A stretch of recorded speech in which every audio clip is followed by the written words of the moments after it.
On PC and mobiles, I will show you in a few moments how to join Deadlock Discord server.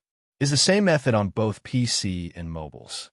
For this, we will open a browser on your PC or mobile, can be whichever. In my case, I will use Microsoft Edge. Now click on the URL bar and type this URL to be able to join this Discord server.